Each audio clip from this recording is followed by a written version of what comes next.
Il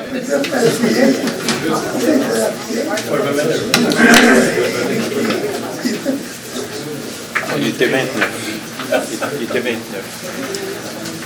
Attends. Là, qu'on fasse mettre la...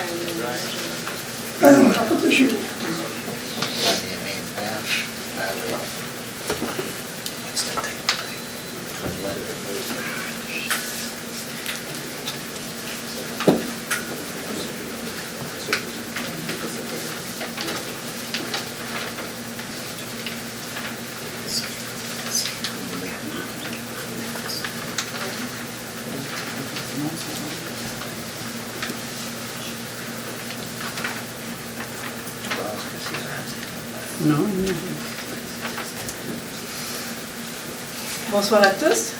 Bienvenue à cette séance régulière du Conseil municipal de Châteauguay. Je vais vous inviter à prendre un instant, faire en sorte qu'on se souvienne tous ensemble ici que les décisions qui sont prises par les membres du Conseil le sont dans le meilleur intérêt de l'ensemble de la collectivité.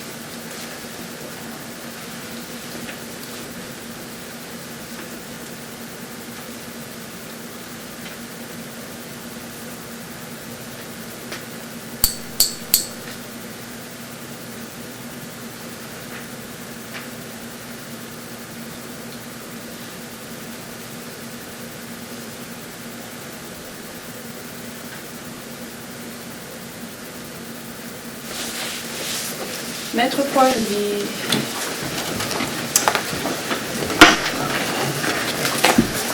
Alors, le point 1.1, adoption de l'ordre du jour.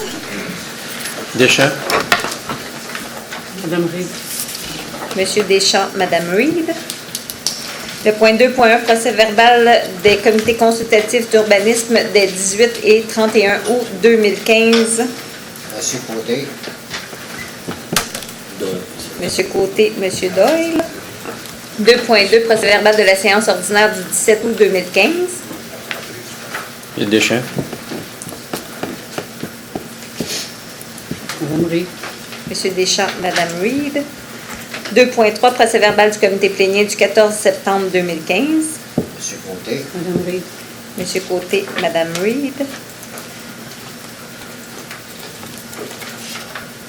Le point 4.1, adoption des règlements, ajout d'un plan d'implantation et d'intégration architecturale PIA pour les zones C220, C225, C227, C509, C617, H219, H223, H616 et P217 au centre-ville. Adoption du règlement final Z3612, modifiant le règlement relatif au plan d'implantation et d'intégration architecturale Z3600.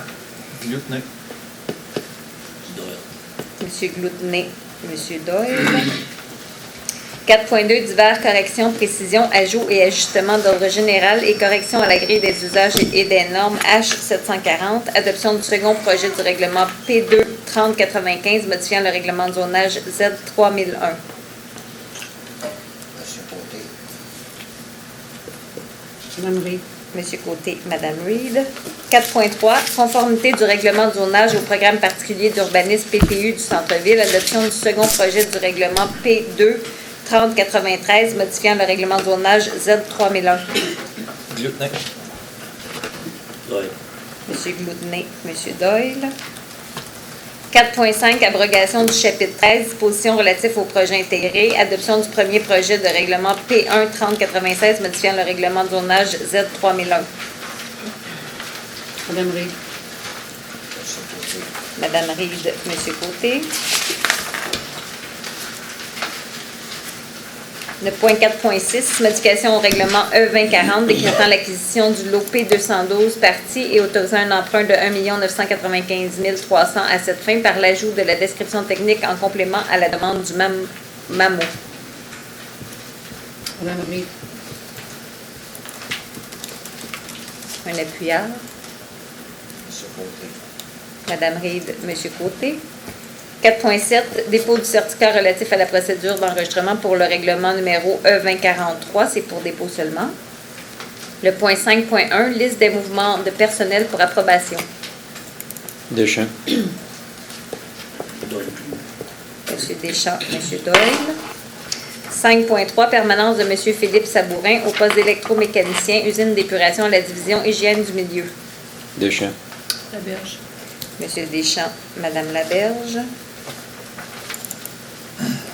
5.4, contribution et adhésion par la Ville d'une somme de 2 950 à 6 organismes locaux et d'une somme de 643,86 à un organisme régional. Glutnik. Deschamps. M. Gloutenet, M. Deschamps. 5.5, maire suppléant, nomination de M. le conseiller Barry Doyle pour les mois de novembre 2015 à avril 2016. Laberge. Deschamps. Madame Laberge, M. Deschamps. 5.6, départ à la retraite de M. Roger Bolduc au poste de sergent au service de police. Madame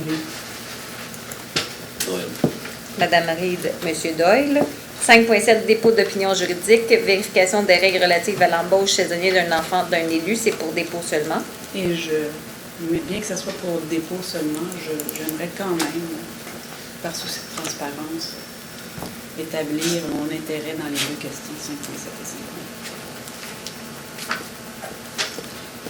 et 5.8. Le point 5.8, dépôt d'opinion juridique, événement concernant l'employé matricule numéro 2021, c'est pour dépôt seulement.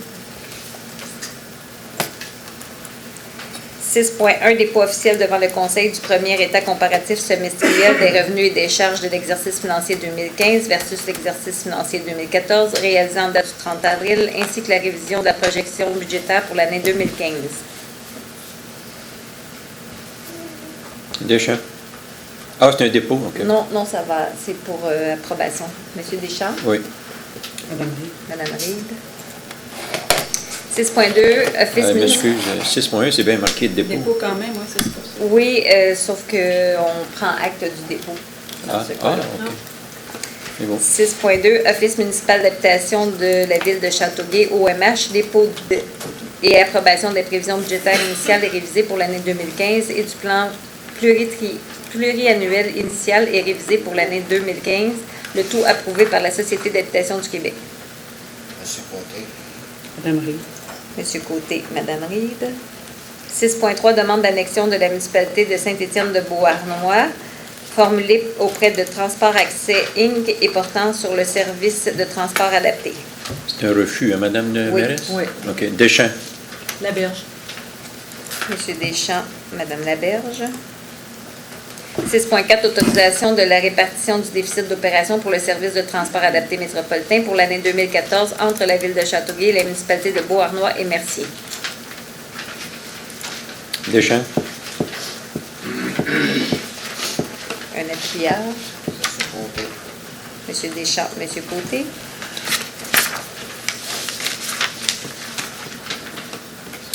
6.5, dépôt de la liste des amendements budgétaires pour la période du 1er janvier 2015 au 31 juillet 2015. On prend acte du dépôt. Madame Reed. Madame Reed. Un appuyard. Monsieur Côté. Monsieur Côté. 6.6, adhésion au regroupement d'achat et autorisation de confier un mandat à l'Union des municipalités du Québec pour la préparation d'un appel d'offres visant à adjuger des contrats pour l'achat de différents produits chimiques utilisés pour le traitement des eaux, contrat numéro RA 1512. Deschamps. Monsieur Deschamps, Monsieur Doyle. 6.7, autorisation à la firme d'évaluateurs agréée Vinbec de reporter le dépôt du sommaire du rôle triennal d'évaluation foncière pour les exercices financiers 2016, 2017 et 2018 pour le ou avant le 1er novembre 2015. Madame Reed. Un appuyard. Laberge. Madame Reed, Madame Laberge. 6.8, approbation de la liste préliminaire des travaux et frais inhérents dans le cadre du programme de la taxe sur l'essence et de la contribution du Québec TEC 2014 à 2018. Monsieur Côté. Monsieur Gloutenet, Monsieur Côté. 6.9, dépôt du deuxième état comparatif semestriel des revenus et des charges de l'exercice financier 2015 versus l'exercice financier 2014, réalisé en date du 31 juillet, ainsi que la révision de la projection budgétaire pour l'année 2015. On prend acte du dépôt. Madame Reed. Monsieur Côté. Madame Reed, Monsieur Côté. 6.10, radiation d'un solde à recevoir suite à une refacturation de frais à des promoteurs pour la réalisation du développement de la Terre 112 pour un montant de 26 642,25. Deschamps. Un appuyeur. Laberge. M. Deschamps, Mme Laberge.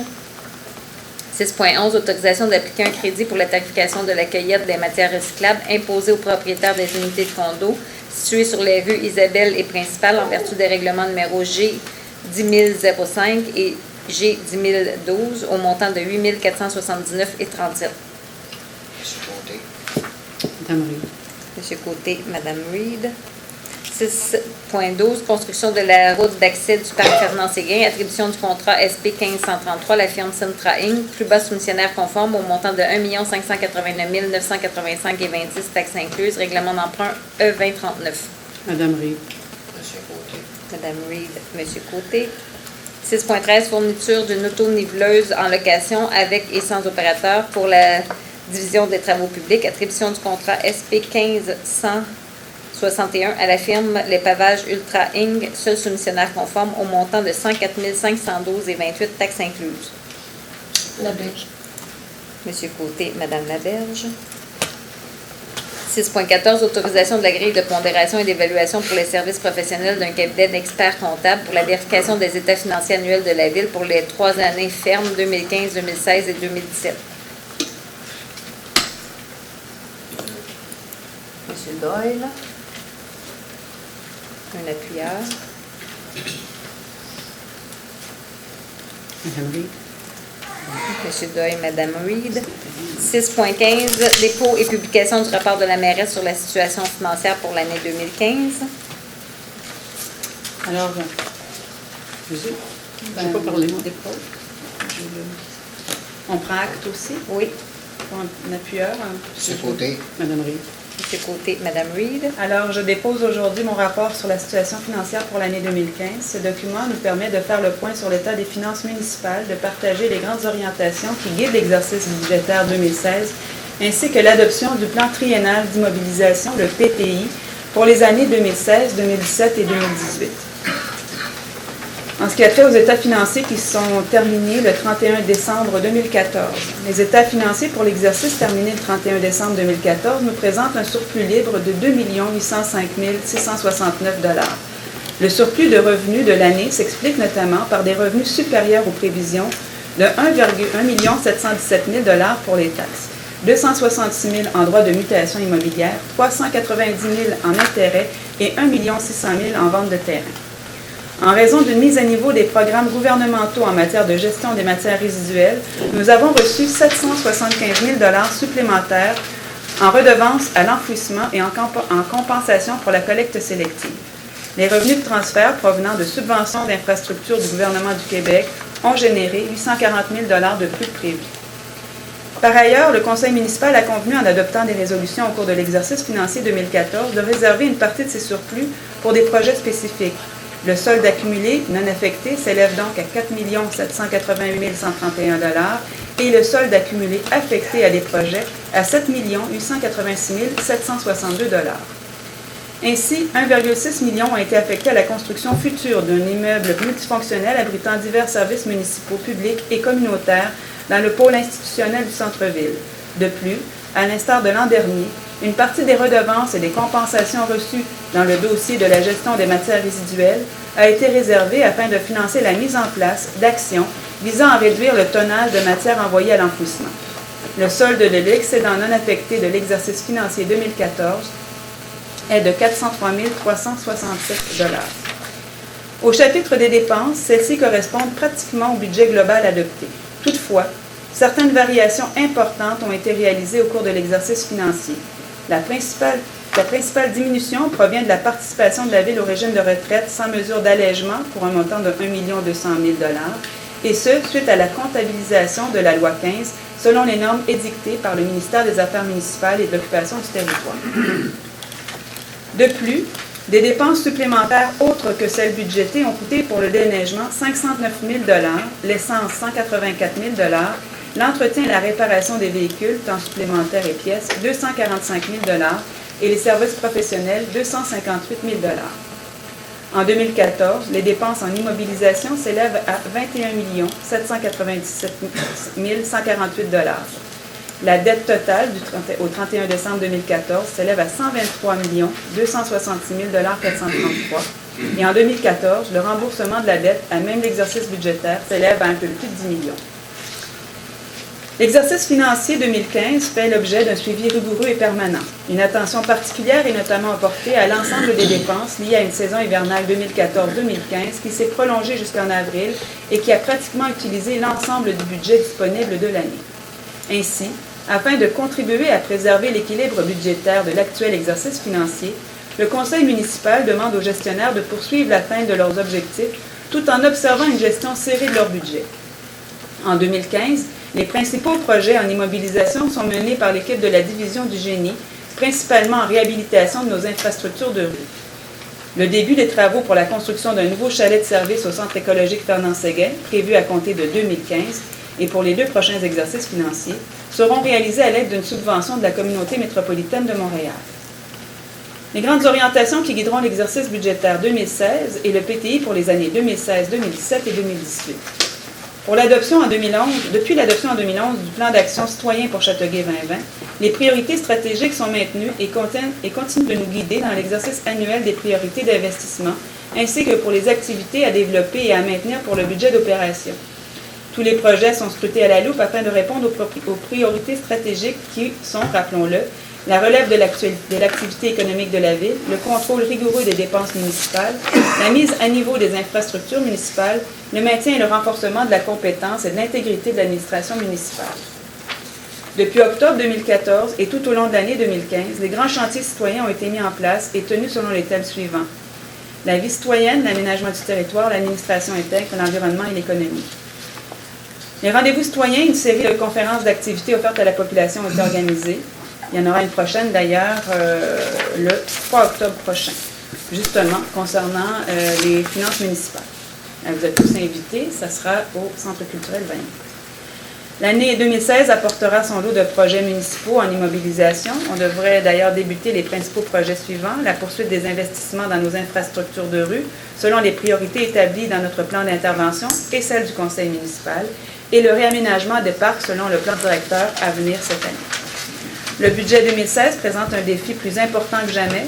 Nous aurons à revoir notre structure de coûts et de revenus, ainsi que les services à offrir à nos citoyens. Les grands projets suivants demeurent au cœur de nos préoccupations, soit la finalisation du redéveloppement du 20 boulevard Maple, l'aménagement des approches du pont Arthur-Laberge, l'enfouissement des fils sur une partie de la rue principale, l'aménagement et la construction d'un nouveau chalet de service au centre écologique Fernand-Séguin. Et dans le cadre de la redynamisation du Vieux-Châteauguay, nous lancerons un appel de proposition pour la vente de l'immeuble connu comme le marché Laberge. Le projet lié au développement du parc industriel, la négociation de nouvelles ententes intermunicipales pour la desserte policière, ainsi que la desserte en approvisionnement d'eau potable et la complétion de la mise à niveau de notre plan d'intervention des infrastructures afin d'optimiser la coordination de nos nombreux travaux prévus sur notre territoire, tout en maximisant les subventions provenant des différents programmes gouvernementaux disponibles. En conformité avec la législation, la rémunération et les allocations de dépenses versées aux élus municipaux pour 2015 sont mentionnées à l'annexe 4. Quant aux listes de contrats déposés pour consultation, elles font partie de l'annexe 5. Afin de répondre aux attentes d'une vaste majorité de la population, notre administration municipale continue de canaliser beaucoup d'énergie et de ressources pour soutenir et faire progresser notre économie locale. Nous réitérons notre engagement à maintenir des services de qualité tout en respectant la capacité de payer de nos concitoyens et concitoyennes. Le conseil municipal se joint à moi pour remercier les employés municipaux et ses partenaires pour leur contribution tout au long de l'année.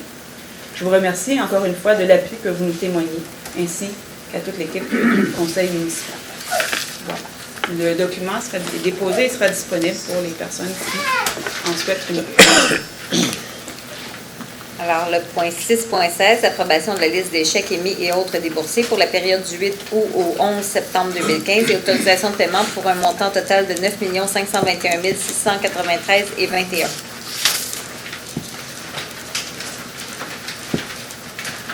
Le proposeur. Monsieur Côté. M. Doyle, du côté. Nous en sommes à la première période de questions. Je vous invite à vous présenter au micro. Vous avez une question, vous pouvez vous identifier, vous poser votre question. Correct? Bonjour, mon nom est Suzanne Macassi et c'est Valérie Sanson. on est ici pour demander le changement de la loi concernant les animaux.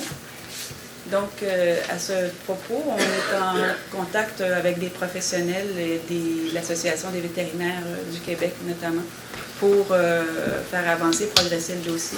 Je rappellerai toujours aux gens qui pourraient s'inquiéter de notre volonté de modifier notre règlement sur le contrôle des chiens, notamment que notre intérêt est de préserver, bien évidemment, la sécurité des citoyens, tout en ayant un règlement qui responsabilise les propriétaires de chiens et qui soit conforme aux nouvelles réalités législatives. OK. On a aussi une question. Les personnes m'ont demandé s'il a les pitbulls, si sont c'est correct, je m'excuse mon français, mais s'ils sont corrects d'être en place à Châteauguay à ce moment. Est-ce que... Oui, présentement, il y a comme l'avis de motion a comme mis un moratoire un peu sur l'application. Par contre, il faut que ces gens-là soient conséquents avec le fait de la réglementation concernant les chiens. Ça n'exclut pas tous les autres règlements de contrôle canin. Donc, d'avoir les chiens en laisse, oui. Ne pas laisser les chiens courir dans les endroits où ils sont prohibés, et etc. Donc, on demande aux gens d'être très, très respectueux de la réglementation en attendant celle qui doit venir. Mais s'ils sont dans la roue avec la laisse, ça va être correct à ce moment. Les gens aussi, compte tenu des derniers événements survenus à Gatineau et à Brossard, de faire preuve peut-être aussi d'un peu plus de prudence avec leurs animaux, compte tenu du sentiment que ça peut générer aussi. Non, c'est très important, oui, c'est ça, c'est ça. L'autre chose, je pense que Hugh a une question parce qu'il a eu une billet pour... Hugh, do you want to come up and ask your... Moi, je me demande les billets qui étaient reçus dans les derniers couple de mois, même si moi je passe en cours pour ça. Ce que vous devez comprendre, c'est qu'avant qu'on ait fait le gel, les billets sont toujours... Puis moi, je n'interviendrai pas dans le processus légal. Donc, ce qui existe et ce qui existait avant existe encore.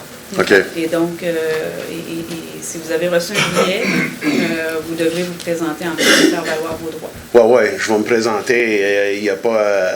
y a-t-il quelque chose que je peux dire comme le moratoire que tu as mis là-dessus? Sauf que le moratoire est survenu après, j'imagine, le fait que vous ayez eu les billets. Donc, à ce moment-là, puis je ne suis pas avocate, puis je peux pas vous conseiller plus qu'il faut, mais ce qui est clair, c'est que je ne m'ingérerai pas dans le processus légal qui est enclenché et judiciaire. Donc, faites-vous conseiller là, pour la suite des choses. Mais il est clair qu'à un moment donné, on a eu un moratoire, donc le moratoire est là. Avant le moratoire, les choses étaient en vigueur. Merci. Merci beaucoup.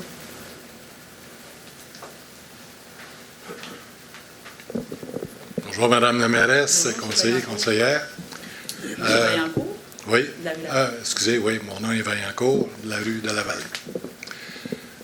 Je viens d'entendre ces gens-là parler, là, en venant ici, là, ce soir. J'ai vu un pitbull avec ses dames, et puis pas de laisse, pas de muselière. Là, je me demandais si je devais essayer de passer, pas de peur de me faire attaquer par le pitbull. Moi, je pense que, surtout, on vient d'avoir des événements qui se sont passés hier à Brossard. Une petite fille qui s'est faite mordre dans le visage. Et puis là, pour faire plaisir à une minorité, là, on va essayer de changer des règlements qui sont approuvés depuis belle lurette. En Ontario, les pitbulls sont défendus. Pourquoi que nous autres, on serait à accepter des pitbulls, là, même si le règlement a été passé? La loi en Ontario, elle a été amendée. Oui. D'une part. D'autre part, vous vous souviendrez, puis on veut viser les chiens avec un caractère agressif. On ne veut pas nécessairement faire de la discrimination par race. Donc, il y a des chiens qui ont des comportements agressifs, peu importe la race à laquelle ils appartiennent. Et c'est ça qu'on veut viser. Et on veut aussi responsabiliser, je vous l'expliquais la dernière fois, responsabiliser les propriétaires de chiens pour qu'eux soient responsables de leur animal. Et le cas échéant, parce que il y a quelques années, on avait les huskies qui faisaient la sellette. Il y a des années avant, on avait les Doberman, on avait donc les Rottweilers. Donc, en quelque part, il faut s'adresser à la problématique et non pas à la race du chien. C'est ce qu'on va tenter de faire. Et soyez assurés que notre objectif premier n'est pas de causer un préjudice à la sécurité de la population. Notre intérêt premier, c'est de voir à ce que la population soit en sécurité, et que les propriétaires de chiens soient responsabilisés et qu'on adresse la problématique à l'ensemble de la population, les propriétaires de chiens et de la population canine dans son ensemble, et non pas particulièrement avec une race en particulier, mais bien avec un comportement qui peut être agressif. Et ce qu'on veut, sans faire de jeu de mots, c'est que le règlement nous donne des dents pour justement sévir davantage envers les propriétaires de chiens qui ne seraient pas assez vigilants envers leur animal ou qui auraient des comportements eux-mêmes intimidants ou qui se serviraient de leur animal pour intimider d'autres personnes. En tout cas, moi, je trouve ça anormal qu'en m'en venant ici, qu'il y ait un pitbull, pas de laisse, qui se promenait, là.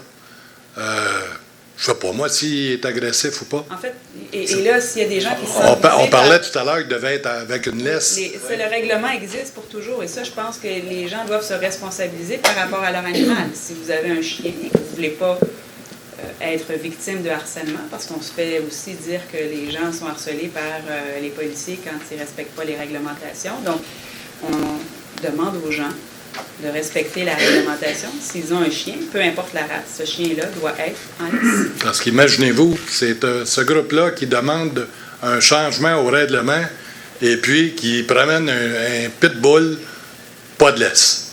Je pense qu'ils ont compris le message. J'espère. Oui. En tout cas, moi, je les invite à le comprendre parce que c'est pas venir en aide à leur cause. Oui. Madame la mairesse, qu'est-ce qui va changer par rapport à ce que les vétérinaires vont dire par rapport à d'avoir les chiens comme ça? En fait, nous, ce qu'on veut avoir, c'est d'avoir des spécialistes qui vont venir nous aider à avoir une réglementation la plus actuelle possible. On se souviendra d'ailleurs que le statut des animaux au Québec a changé parce qu'il y a une nouvelle loi qui est rentrée donc, on a des amendements à faire à notre réglementation pour respecter cette loi-là. Par ailleurs, on a aussi une problématique. La problématique, c'est le comportement d'une sorte d'animal de compagnie. Donc, on doit non pas cibler la race, bien qu'on comprenne que les pitbulls, de par la nature de leur physionomie, quand ils mordent, et c'est ça la problématique avec les pitbulls, c'est pas qu'ils sont pas nécessairement plus agressifs que d'autres, c'est quand ils mordent, ils font plus de dommages. Okay? Ils font plus de dommages quand ils mordent de par la configuration de leur mâchoire et de la force de leur mâchoire. Par contre, il faut regarder s'ils sont plus responsables en nombre de morsures absolues. Est-ce que c'est les pitbulls qui causent le plus de morsures ou c'est d'autres sortes de chiens? Une morsure, peu importe de quelle sorte de chien elle vient, elle est dommageable. Et un chien agressif, peu importe sa race, est un danger pour la population. Donc, c'est dans la globalité qu'il faut regarder la problématique des chiens dangereux et non pas en ciblant une espèce en particulier.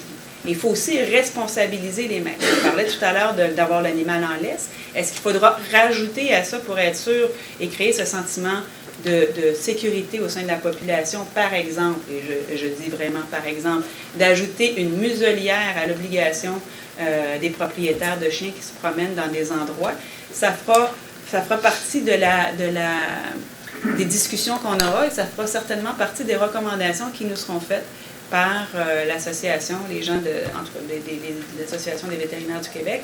Et donc, on verra avoir le règlement le plus adéquat possible. Il ne sera pas moins sévère. Là.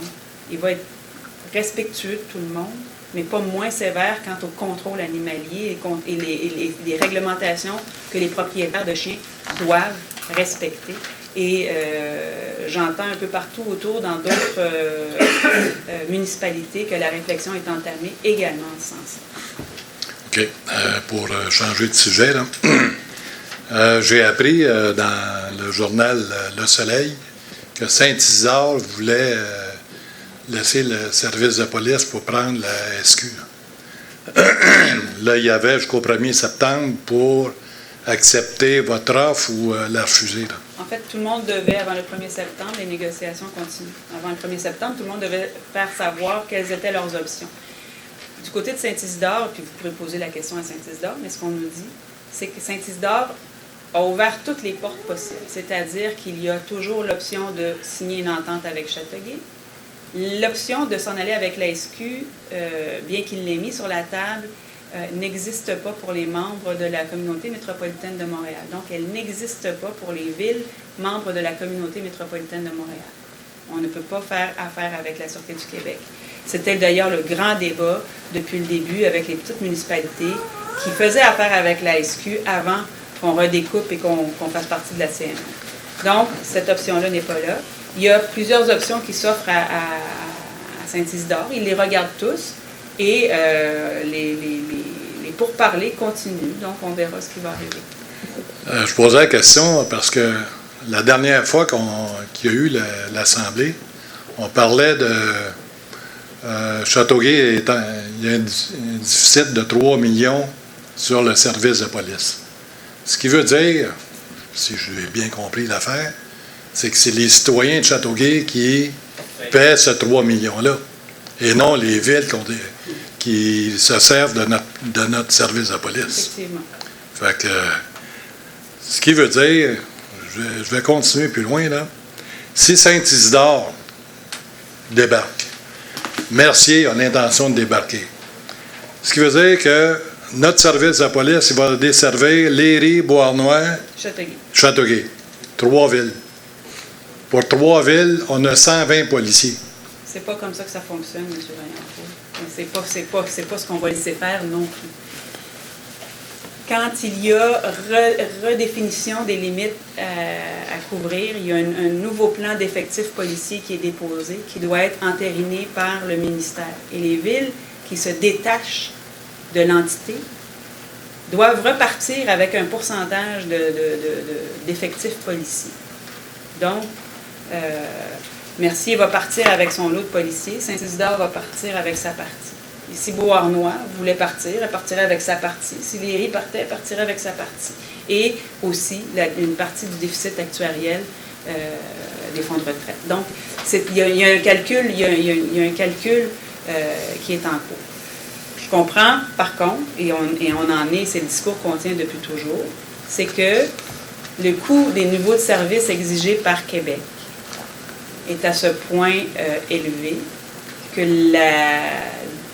l'économie se fait par le nombre de personnes à se partager ce service-là et non pas en réduisant la taille des corps policiers. C'est d'ailleurs dans cet esprit-là que la loi avait été adoptée en 2003 lorsqu'on a obligé les villes de la communauté métropolitaine à adhérer à un service de police de niveau 2 et qu'on a obligé les villes de la CMM à se créer des corps de police en créant des régies ou des dessertes. Bon, en supposant qu'on ait 3 villes, est-ce qu'on doit penser autrement pour le nouveau poste de police? C'est clair que si on était 3 villes, on penserait autrement pour le poste de police. Absolument, parce que ça va coûter... Mais ce qui est clair, par contre, ça, il faut que les gens soient tous bien en ligne avec la réalité. Le poste de police actuel, on ne parle même pas de désuet. Là, je veux dire, en quelque part, il est pas plus adéquat. Là, la CSST a fait un constat bien clair. Là, ce building-là est bon à être rasé. Donc, présentement, on maintient les activités, on fait des réparations, on adapte ce qu'on peut faire avec et ce poste de police-là, je le rappelle, a été construit pour 48 policiers. Hein? Il y a de cela plus de 30 ans. Donc, même si on n'avait plus Mercier avec nous, même si on n'avait plus Saint-Isidore avec nous, on aurait quand même plus que 48 policiers. Et donc, il est vraiment trop petit, il ne répond pas. Il va falloir faire quelque chose pour reloger nos policiers. Ce que ça demande, par contre, c'est une réflexion quant à savoir, puis on ne sait pas ce que l'avenir nous réserve non plus ce que Québec va proposer en termes de desserte de police dans la grande région de Montréal. Donc, on est aussi en attente d'informations à ce niveau-là.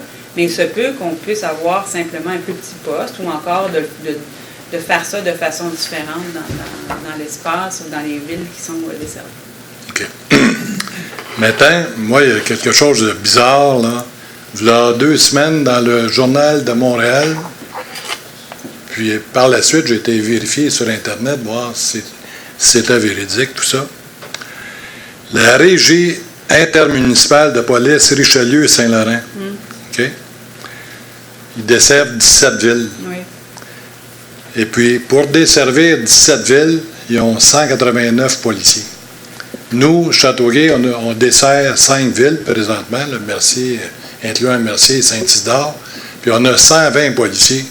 J'essaie de voir là, qui manque à quelque part. Là. Ben, en fait, ça fait partie de tout le débat de la reconstruction,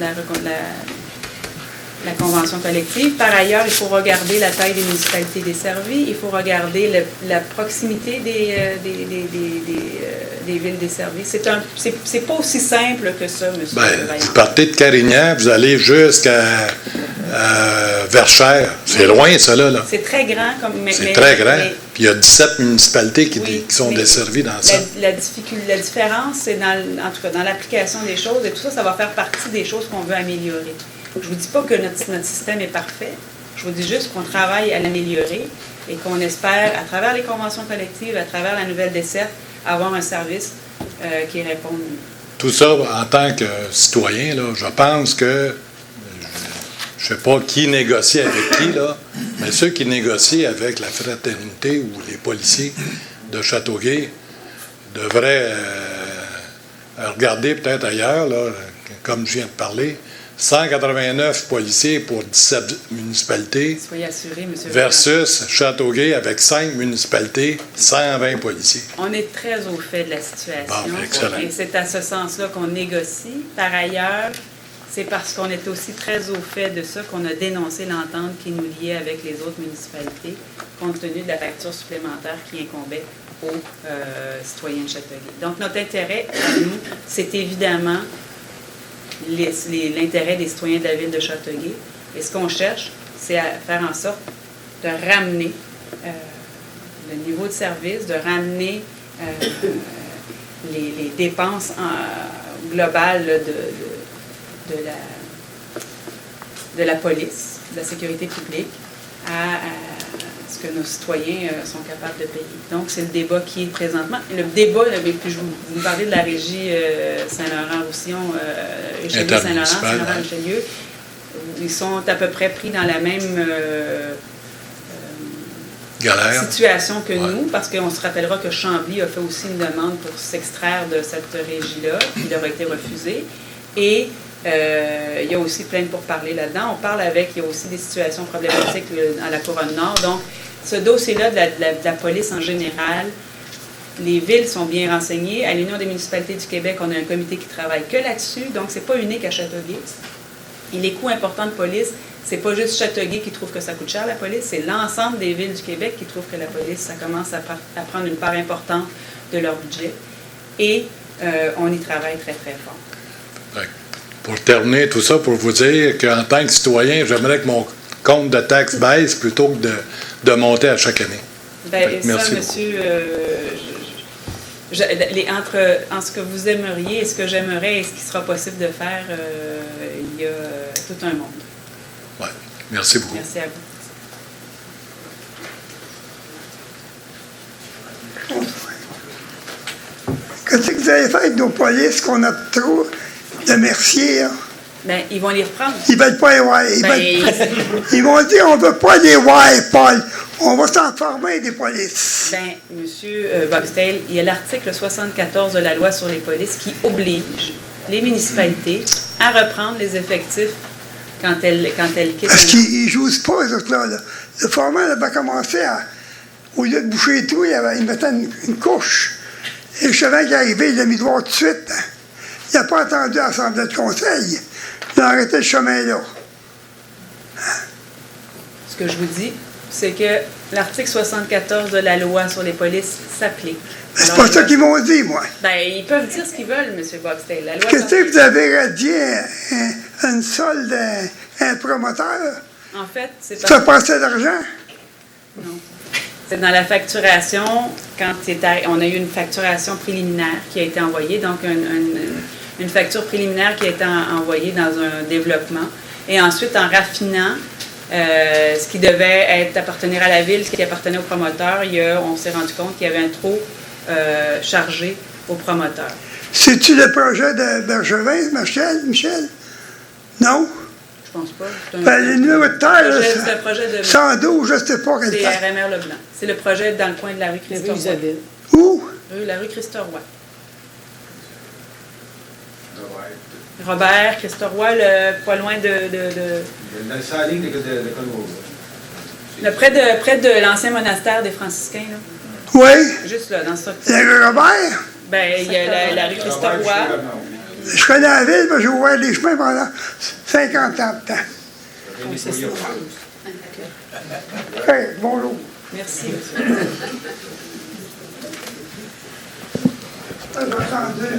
Bonjour, Madame la mairesse et conseillère. Bonsoir. Monsieur? Bonjour, bonsoir. Non, mais vous devez... J'aimerais vous lire un petit quelque chose qui a été émis par un des comités.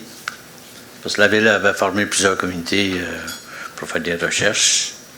Bon, puis je vois, ceci, ça vient du comité de changement climatique, chantier citoyen 2015, ville de Châteauguay.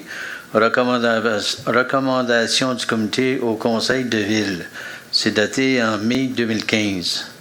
Considérant que la communauté scientifique internationale reconnaît que l'accroissement des gaz des émissions de gaz à effet de serre constitue l'une des principales causes des changements climatiques en cours, dont nous serons appelés à subir de plus en plus les conséquences au cours des prochaines décennies.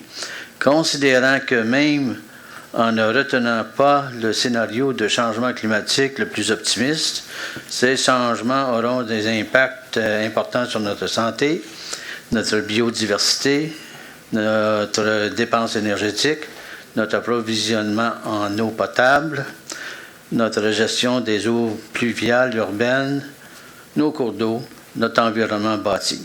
Considérant qu'il est de la responsabilité du Conseil de la ville de Châteauguay d'assurer le bien-être des citoyens actuels et de leurs descendants, nous recommandons que la ville de Châteauguay, avec la participation des citoyens, élabore et mette en œuvre un plan de réduction des émissions de gaz à effet de serre, que la ville de Châteauguay élabore et mette en œuvre un plan d'adaptation au changement climatique qui concerne les enjeux, classe les risques par ordre de priorité et élabore une stratégie de réalisation. Les membres du comité du changement climatique sont M. Robert Beauvais, M. Claude Boileau, Mme Laura Cicciarelli, Jean Morissette et Guy Turcotte. Je suis ici parce que, disons, j'ai eu des difficultés avec un de mes voisins qui aime faire des feux à ciel ouvert. Et c'est pas d'hier, ça date d'environ 2 ans, mais il y a déjà environ 2 ans, j'ai fait une recherche pour la ville de Châteauguay, de recherche pour vous donner des informations, et j'ai trouvé que la Ville de Québec avait ressorti les meilleures réglementations concernant les feux à ciel ouvert et les meilleurs contrôles en faisant remplir comme une demande si une personne veut faire un feu à ciel ouvert, etc. Ces documents-là, je les ai remis en automne 2013 à vous-même et tous les conseillers. Bon. Et puis, le genre d'appareil recommandé, c'est un appareil un peu comme celle-ci. Mais comme on m'a déjà répondu ici, je crois, que, disons, la Ville ne peut pas, disons, recommander un manufacturier comme tel ou un autre pour favoriser soit un magasin ou un autre. Mais j'aimerais que la Ville inclue quand même le patent number d'à peu près les 4 ou 5 modèles acceptables qui pourraient se retrouver dans n'importe quel commerce. Bon. Je suis ici parce que vous avez ici, j'ai vu ça, ça a été émis, disons, par la Ville de Châteauguay le 25 août 2015. C'est écrit avec une image de foyer. Le service de sécurité incendie de la ville de Châteauguay désire nous donner quelques conseils de sécurité concernant l'utilisation de foyers extérieurs au bois afin de diminuer les effets de la fumée sur l'environnement et dans le voisinage. Ne brûlez jamais du bois peint ou traité chimiquement, des déchets domestiques ou du carton, du bois flotté, du contreplaqué, des panneaux de particules ou de bois qui contiennent de la colle, du bois mouillé, pourri, infecté ou moisi, des feuilles ou des branches fraîchement coupées, du gazon fraîchement coupé.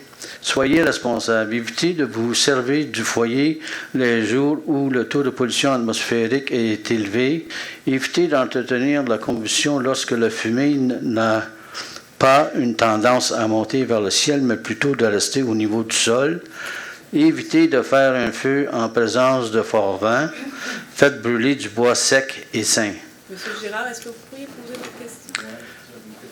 Parce que ça concerne tout ça, c'est que je m'en viens au règlement de, disons, de foyer extérieur qui ont été changés, qui ont été mis en effet le 3 novembre 2014. Bon, ça, c'est les paramètres émis par les règlements municipaux de la ville de Châteauguay. Mais les pompiers eux-mêmes ont seulement qu'un petit regard là-dessus. Eux autres, qu'est-ce qui les importe le plus? C'est un règlement qui vient du Code national de prévention des incendies, Canada 2010, intégration des modifications du Québec, division B. Bon, la phrase, c'est juste une phrase. Sauf pour les foyers, les grilles et les barbecues. Les feux en plein air sont interdits, à moins que des mesures appropriées aient été prises pour limiter une éventuelle propagation du feu. Bon, moi, j'ai rencontré M. Bernard Boyer à maintes reprises. Il m'a dit à chaque fois qu'un voisin allume un feu et vous vous sentez dérangé par le feu, la boucane, ça rentre chez vous, l'odeur du feu, tu es assis dans le salon, tu sens le feu, puis bon, c'est parce qu'il y a un feu à côté. À ce moment-là, tu peux appeler les pompiers. Et les pompiers, ben, ils vont aller vérifier qu'est-ce qu'il y en est. Ce que j'ai fait environ 3 à 4 fois.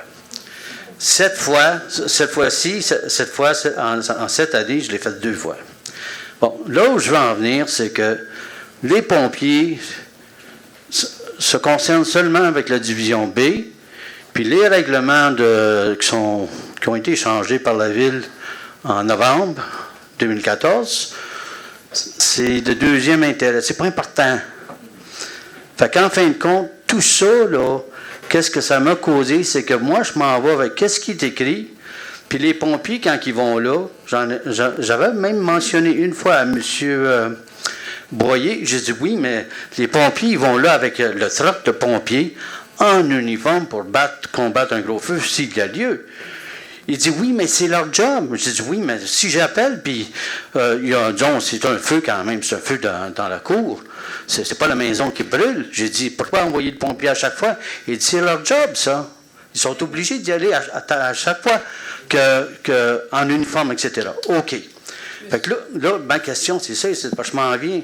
Ça, là, ça m'a causé tellement de problèmes avec mon voisin, parce que mes voisins sont corrects, sont respectueux, puis moi aussi, je suis respectueux. Puis on est envenus ensemble, en nous parlant, à un commun accord.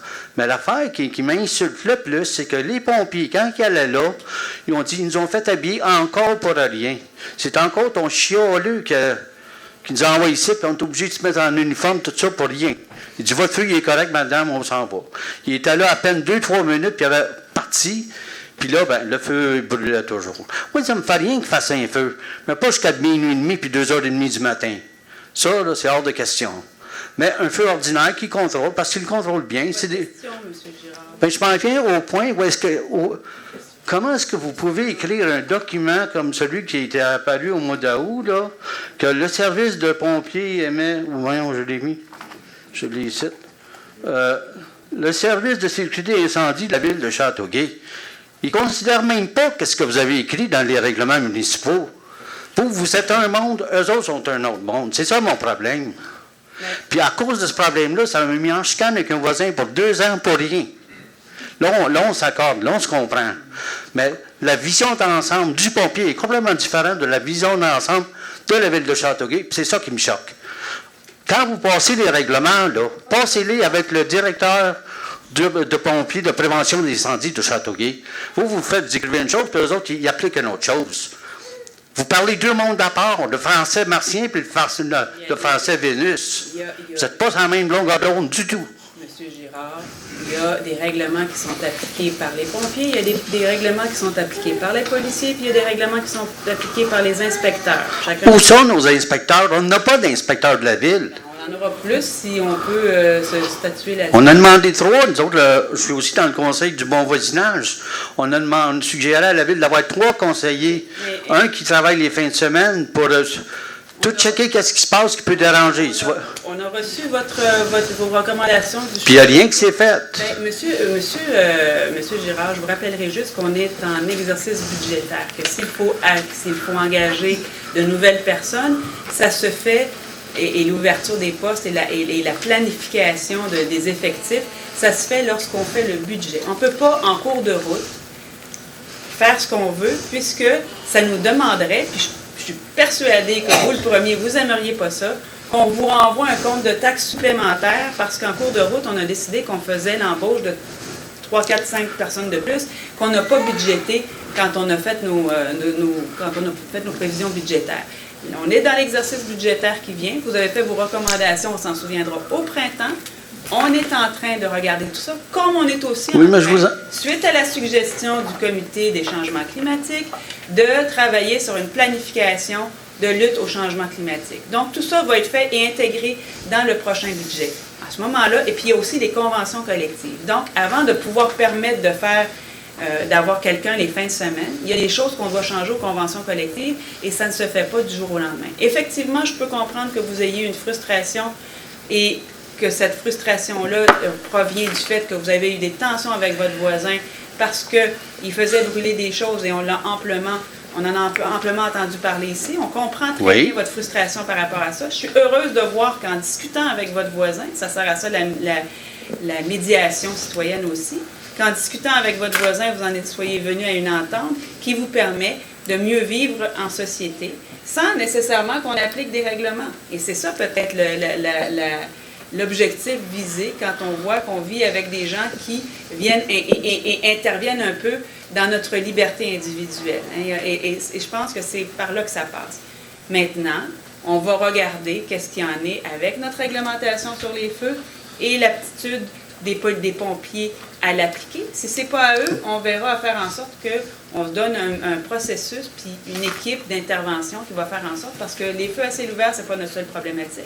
On a d'autres problématiques pour lesquelles on a besoin des inspecteurs et on verra à tout ça. Je comprends, je reçois. Il faut coordonner ça avec les inspecteurs de prévention d'incendie. Je comprends votre frustration. Qui signent un document avec la ville que vous entendez les mêmes phrases de la même façon. Je la reçois, mais ça, on pourrait être ici, je pourrais dire quelque chose, et puis tout le monde qui écoute et entend les mêmes mots peut percevoir et comprendre quelque chose de différent. Ça, c'est le merveilleux monde de la communication. Parlez-en aux parents et à leurs enfants, c'est comme ça tout le temps. Les parents disent quelque chose, les enfants comprennent autre chose. Mais ceci dit, M. Girard, je comprends votre frustration. On va regarder ce qui peut être fait pour arrimer les deux. Puis on va surtout regarder comment on peut faire appliquer notre réglementation sans dédoubler les efforts de tout le monde pour ne pas avoir du personnel et engager du personnel pour rien. Si on peut faire le travail par certains corps de métiers et d'employés, on le fera. Si on ne peut pas, on verra à pallier à la situation en ayant. Et tout ça, évidemment, dans le respect de la capacité de payer. Vous avez M. Vaillancourt, juste avant, qui est venu nous dire qu'il voulait qu'on fasse baisser son compte de taxes. C'est pas en rajoutant des dépenses supplémentaires qu'on arrive à ça, mais on comprend aussi qu'on a des défis comme de façon collective et on essaye de les régler. Ça ne va pas nécessairement aussi vite qu'on voudrait. Moi, la première, depuis 6 ans que je suis ça fait depuis 2013 que vous en parlez. Depuis 6 ans que je suis ici, depuis 6 ans que je rage. Puis, je vais vous dire que tout est lent, pas juste au niveau des villes. Fait que ça fait la plus grande chose que j'ai apprise depuis que je suis assise ici, c'est de laisser le temps au temps. Mais en cause de l'ambiguïté qui existait entre le département de prévention d'incendie et l'hôtel de ville, ça m'a causé des situations vraiment regrettables avec mon voisin. Je peux comprendre ça, monsieur. C'est un cas particulier. Ce n'est pas un cas d'espèce et d'ensemble de la communauté. C'est vous avec votre voisin. Moi, j'ai des problèmes, même si j'aime bien mes voisins, je peux avoir aussi parfois des problématiques avec mes voisins. Et ça arrive à tout le monde, à un moment donné, d'avoir une problématique avec son voisin. Et je vous félicite d'avoir réglé cette problématique-là en discutant avec votre voisin et en réglant la problématique. J'ai juste une petite question de base. Tantôt, vous avez mentionné qu'on fait partie de la communauté urbaine de Montréal. Métropolitaine de Montréal. Fait que ça concerne toutes les petites villes qui entourent l'île de Montréal. Pourquoi est-ce qu'on n'applique pas les règlements de la Ville de Montréal concernant les feux ici? Vous ne voudriez pas qu'on applique l'ensemble des... Vous ne voudriez pas non plus qu'on soit chargé... Ou celles de Québec? Sont excellentes? Les grandes villes ont des pouvoirs et des moyens qui échappent aux municipalités de notre taille. Alors, vous ne voudriez pas qu'on se dote des réglementations, puis moi je lis les journaux aussi, on voit très bien aussi les problématiques auxquelles font face ces municipalités-là. Et vous ne voudriez pas non plus qu'on vous charge pour avoir les moyens de répondre aux mêmes exigences que celles qui sont données aux villes. Et notamment, concernant la qualité de l'air et les émissions de smog et tout ça, les exigences envers la métropole sont beaucoup plus sévères et ils vont essayer justement de se décharger un petit peu de leur responsabilité face à l'ensemble des villes de la CMN. Et on ne veut pas avoir les mêmes responsabilités et les mêmes exigences que les gouvernements ont envers les grandes métropoles. Il y a un équilibre à atteindre, M. Girard, entre l'idéal et ce qu'on est capable de faire et qu'on est capable de se payer. Concernant les taxes et les comptes de taxes municipales, la ville de Châteauguay, je ne me souviens pas pour quelle raison, mais quand même, en est venue, disons, pour combler un manque de gains gagnés, charger, disons, 25 $ pour les piscines rondes qui sont dans les cours. Et les autres piscines, tous ceux qui ont des piscines payent 25 $ de plus de taxes municipales que les autres. Et moi, j'en ai une. Je vis avec ça, puis disons, la raison qu'on m'avait donnée, je ne m'en souviens plus, mais c'est bon. Mais si on m'augmente une autre fois un 25$, là, pour, disons, engager 3 inspecteurs pour la ville de Châteauguay, ou même 5, bien, je le payerais avec grand sourire. Monsieur, ça pourrait être plus que ça. Mais on va regarder, puis c'est pas l'avis qui est partagé par tout le monde. On doit tenir compte de tout le monde. Oui, mais... Monsieur Girard, il y a d'autres gens qui... OK, il y a juste un petit commentaire que je vais y mettre.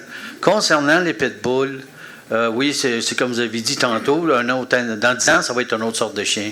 Mais moi, je recommande qu'on intègre dans les règlements de la ville de Châteauguay et avec les policiers, c'est que si une personne a un pitbull qui a déjà fait un acte, on va dire, qui semblait agressif, qui a épeuré une personne, bon, ben, le propriétaire de ce pitbull-là serait obligé à aller voir un psychologue animal pour évaluer les habitudes du chien. Non, il y a des gens qui rient, là, mais moi, je vais souvent au SPCA en ville. Et puis, il y a des psychologues animal. C'est vraiment... Pour les chiens, oui, il y en a. Mais il est clair que, comme je l'ai mentionné tout à l'heure, c'est envers le comportement agressif de l'animal et que les gens sont responsables. Oui, sur un événement comme ça. Oui, ben en fait, ça aurait pu être évité là, si les chiens auraient été mieux suivis dans le passé. Mais, comme je vous dis, ça fera partie de l'ensemble de changement de la règle. Généralement parlant, parce que j'ai un chien, moi, avec, c'est qu'un chien qui est élevé dans l'amour n'est pas agressif comme ça. Merci, monsieur. Merci.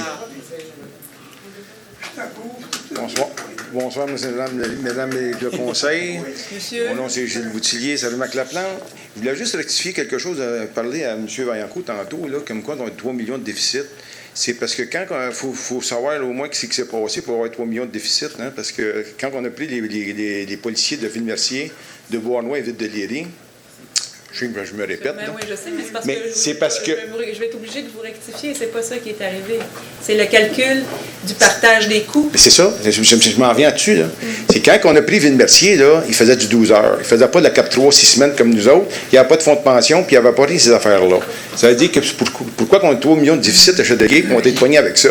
C'est parce qu'ils ont pris Châteauguay sans négocier rien. Ils ont pris la convention collective de Châteauguay. C'est ça la réalité. Non, c'est la réalité. Donc, c'est quoi? La réalité, c'est que L'entente qui est intervenue en 2003, qu'on a annexé quand est arrivée l'obligation pour les villes de se doter de ce corps de policiers-là, l'entente qui a été signée ne prévoyait pas pour les villes membres de la desserte une mise à jour des coûts et des obligations entraînées par le niveau 2 et ne tenait pas compte non plus ni de l'accroissement de la population ni de la richesse foncière.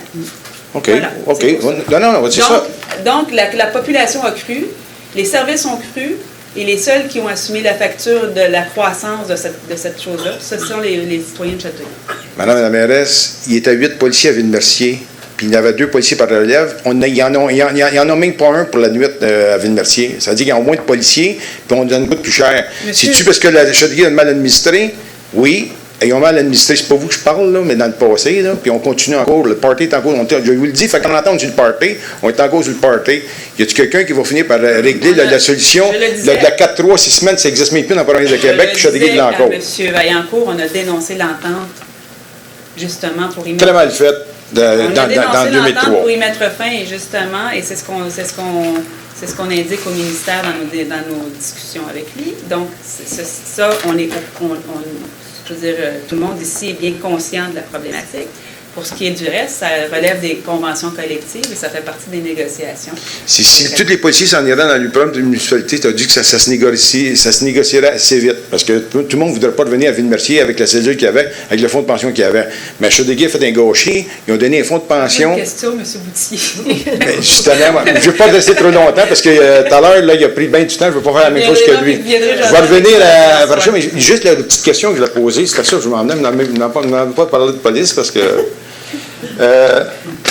Parce qu'il a parlé de ça, ça m'a fatigué un petit peu. L'affaire de Centra, le 6-12, là, le plus bas sous-missionnaire, y a-tu été tout seul sous-missionnaire ou bien il y a d'autres? Des fois, il y a tout seul le sous-missionnaire, rien que savoir. Je pense qu'il était tout seul, effectivement. Non, je pense pas qu'il était tout seul. S'il était tout seul, là, on s'en rend passer encore une vite. Ben, pas nécessairement. Oh mon Dieu, quand il est tout seul, c'est arrangé ça. Mais est-ce que vous avez la preuve qu'il savait qu'il était tout seul? Non, c'est vous autres, juste pour le savoir. Là. Non, il y avait plusieurs sous-missionnaires.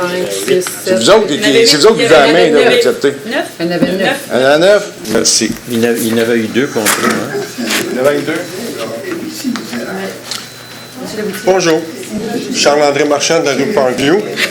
On ne parlera pas de la rue aujourd'hui. Continue sur la police. Le poste de police, oui, il est désuet. Est-ce que la première pelletée de terre va se faire pour le nouveau poste, là, avant que vous ayez la réponse si Mercier et Saint-Isidore restent dans la police ou... De toute façon, ce qu'il faut comprendre, c'est que tout ça, ça prend beaucoup de temps. Il est clair que pour nous que tenter aussi longtemps qu'on ne sait pas, puis je vous dis, je pense qu'on pourrait avoir bien des choses qui se fait sur la table. Je ne veux pas extrapoler non plus, mais compte tenu de tout ce qu'on voit dans la région métropolitaine et des revendications des municipalités face aux exigences de desserte de police de niveau 2, peut-être que Québec va arriver avec des choses pour les municipalités. On attend. C'est clair que tant et aussi longtemps qu'on ne sait pas ce à quoi on fait face et ce pourquoi on construit, on ne construira rien. Ben, si vous construisez pour 120 polices puis vous tombez à 70... C'est clair que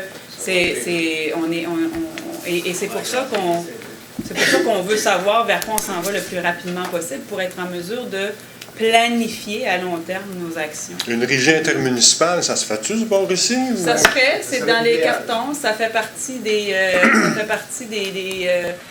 choses qu'on discute, notamment avec Léry et Beauharnois.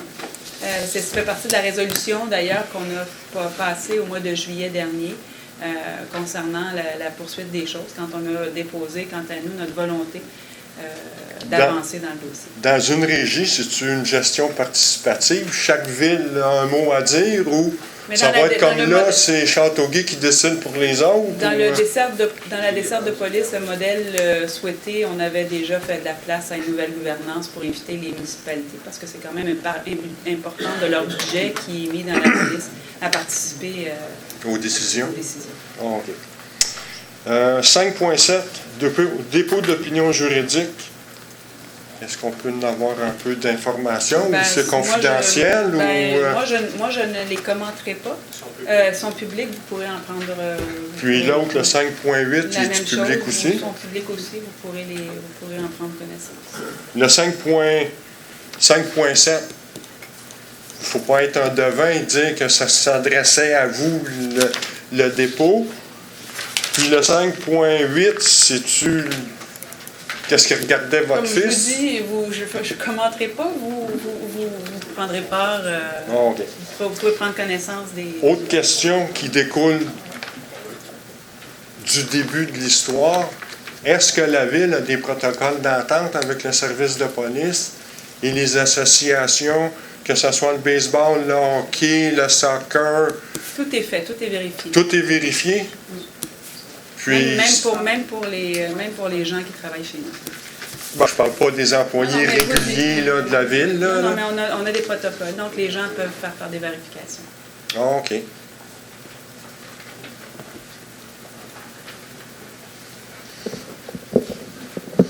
Bonjour. Bonjour. François Giguère, directeur de Solide, qui est une société immobilière à Châteauguay. Alors, j'ai une petite question et puis quelques petits remerciements. On va commencer avec la petite question, on va finir positivement. La question, c'est au sujet du point 6.7. On parle du report du dépôt du sommaire des évaluations municipales au 1er novembre, si je ne me trompe pas. Oui. Est-ce qu'on peut espérer que ça va être quelques jours avant le 1er novembre ou, dans le fond, on dit 1er novembre parce que c'est ça le jour que ça va être? Bien, en fait, on espère, nous, parce qu'on a besoin de tout ça pour faire tout le taux de taxation et connaître notre budget. Donc, on espère. Okay. Moi, si je pose la question, c'est qu'on a notre assemblée générale annuelle le 28 octobre et que la valeur de nos immeubles, c'est bien le fun de l'avoir dans notre bilan d'activité, dans notre bilan financier, quand on fait notre AG. Alors, on prend note. On est en même bateau. Si jamais on avait de l'information à vous livrer, on pourrait peut-être... Ben, je pense pas qu'on va l'avoir avant les autres citoyens, mais je me demandais si l'ensemble des citoyens pouvaient l'avoir genre le 26 ou le 27. On ne sait pas. OK. Je vais... D'accord. Les remerciements, c'est au sujet d'une décision que le Conseil a prise lors de sa dernière séance, en fin juin, début juillet. Et je veux remercier l'ensemble des élus pour cette décision-là. C'est une décision qui faisait en sorte que vous avez rendu possible le transfert d'immeubles qui appartenaient à un organisme à but non lucratif qui s'appelle l'Habitation Solidarité Châteauguay. Ces immeubles-là ont été transférés à Solide. Et si ce n'était pas du coup de pouce de la Ville, ben, ce transfert-là n'aurait pas pu être fait. Alors, au nom de Solide, de son conseil d'administration, et des 32 locataires qui sont visés par cet immeuble-là, le 104 et le 106 Turenne, je viens vous remercier de ce coup de pouce-là qui, en bout de ligne, ne coûtera rien à la Ville, mais sans ce coup de pouce-là, on n'aurait pas pu faire le transfert. Et parce que vous l'avez fait, ben, nous, on est dans la mesure de maintenant gérer ces immeubles-là et de régler des problèmes importants que le groupe précédent n'était pas capable de faire, tels que finir les travaux de mur coupe-feu qui doivent absolument être faits avant la mi-décembre. Et donc, si ce n'était pas du coup de pouce de la Ville, bien, il y a 32 locataires qui vivraient dans un immeuble non conforme en protection incendie. Alors, en leur nom, puis en bien, puis en celui des membres de Solide, je vous remercie beaucoup. Merci, M. le Sénateur.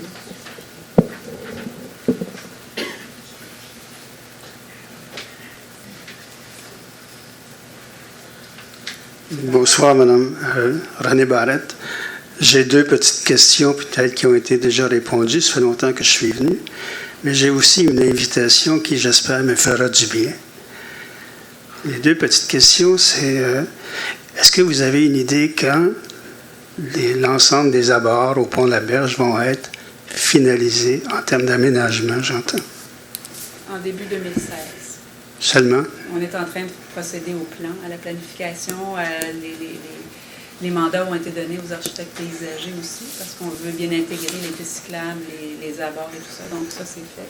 Et donc, les travaux pourront débuter au printemps pour être faits rapidement. OK. L'autre petite question, c'est quand est-ce qu'on va avoir le plaisir de circuler sur Saint-Jean-Baptiste dans toute sa longueur, comme on le circule à partir de Saint-Francis jusqu'à Donjou? Un peu d'Anjou. Donc, le ministère des Transports, parce que c'est lui qui fait les travaux de resurfaçage de boulevard Saint-Jean-Baptiste, avait annoncé cette année la réfection de la première partie et fera la seconde partie l'an prochain. Donc, à partir de l'an prochain, elle devrait repaver, faire le même type de travail qui a été fait là, pour la partie qu'on mentionnait là, de Saint-Francis jusqu'à un petit peu passer dans le jeu. Je vais juste faire un commentaire par rapport à ça. J'imagine que le MTQ fonctionne en termes d'aménagement de route, ou en tout cas de réfection de route, un peu comme la ville de Châteauguay, c'est-à-dire parcelle par parcelle. Et puis, bon, ben là, voilà, on circule à un moment donné sur un endroit qui est très bien pavé. Puis là, on arrive comme sur Salaberry avec un 300 ou 400 mètres qui est complètement délavé ou peu importe. Puis après ça, on se retrouve dans un endroit qui est bien pavé. En tout cas, c'est le commentaire que j'allais faire. Et la réponse à votre commentaire, c'est que le ministère, comme la Ville, il va en fonction de ses budgets, mais il va aussi en fonction des problématiques rencontrées. Parfois, il y a parfois c'est simplement du resurfaçage qu'il y a à faire. Parfois, il y a des travaux beaucoup plus importants et on ne peut pas se permettre nécessairement de les faire. Notamment, on le saura, sur nos routes qui bordent la rivière Châteauguay, pour laquelle on a d'autres problématiques que le cabossage des rues, et que le cabossage des rues est amené par une problématique qui nous interpelle beaucoup plus rapidement et de façon beaucoup plus intense et qui m'empêche pas mal plus de dormir que quelques nuits. Non, mais je comprends. Savoir l'érosion des rues. Mais ça reste quand même que c'est un peu systématique ici. C'est-à-dire qu'on pave une certaine section de rue ou de boulevard ou d'artère et on en laisse une partie qui est complètement dépavée, je dirais dire ça comme ça. Et ensuite, on en repave une autre partie et c'est comme ça qu'on semble fonctionner. Ce qui est un peu étrange comme façon de, en tout cas à mon avis. Là. Tout dépendant de la grandeur du tronçon à faire. On s'entend que Salaberry est une très longue route. Par contre, pour les plus petites rues, elles sont faites dans leur ensemble quand on les fait. Alors, donc, je pense que les gens ont pu constater au cours des derniers mois qu'on s'est attaqué à plusieurs rues et qu'on les a faites dans leur ensemble. De toute façon, ce ne sera pas nécessairement ma marotte les rues. Je crois que je trouve ça relativement important. Mon invitation, et je pense que ça pourrait nous faire du bien, peut-être à nous et peut-être à vous aussi, c'est que j'aille vous chercher à votre bureau, que je vous fasse monter dans ma voiture et que je vous fasse circuler au coin de Vanier et d'Anjou, dans les ornières qu'on a là, pour sortir de Vanier pour se rendre sur d'Anjou. Et M. Barrette, c'est pas que ça ne me tente pas de faire un tour de voiture avec vous, mais sachez que, tout comme les autres membres du conseil municipal, nous circulons dans les rues de Châteauguay et nous sommes à même de voir non seulement les rues de votre quartier, mais les rues de l'ensemble de la municipalité qui manquent d'amour. Et, encore plus à propos, nous avons en notre compagnie des ingénieurs qui viennent nous expliquer les problématiques qui sont les nôtres quant à ces rues-là. Oui, je peux comprendre ça. Non, mais je vous l'explique parce que c'est pas la première fois que vous nous parlez de Vanier, donc c'est la deuxième. Je veux l'expliquer pour que vous puissiez comprendre pourquoi les rues ne sont pas aussi faites. Vous avez remarqué qu'au cours de cette saison, on a refait le gainage donc de l'aqueduc du côté de Vanier, et ça, c'est dans l'ordre des choses. On a fait le gainage pour ensuite nous permettre de faire le resurfaçage. Cependant, dans une bonne partie de la rue Vanier, on a une problématique de drainage des rues et en raison des fossés et des deux types d'infrastructures qui se voisinent et l'incapacité et la difficulté de savoir comment on va évacuer les eaux compte tenu des infrastructures qu'on veut établir sur la rue Vanier. Donc, c'est pas juste des petites façons de dire on va faire ça si on veut faire des travaux un peu plus importants. Non, je comprends qu'on puisse avoir affaire. On est très au fait que Vanier est défoncé. Je comprends qu'on puisse avoir à faire des travaux très importants, des infrastructures, etc., etc. Mais je comprends aussi que du resurfaçage sur des artères, ça peut se faire dans des intersections qui sont problématiques depuis des années. Vous comprenez? C'est pas très compliqué de mettre un peu d'asphalte pour qu'on cesse de se promener comme si on était en carrosse. Oui, vous seriez le premier à venir au micro si on mettait de l'asphalte là et que l'année prochaine, on défait cet asphalte-là pour repaver et refaire. Ben, je vous certifie que non.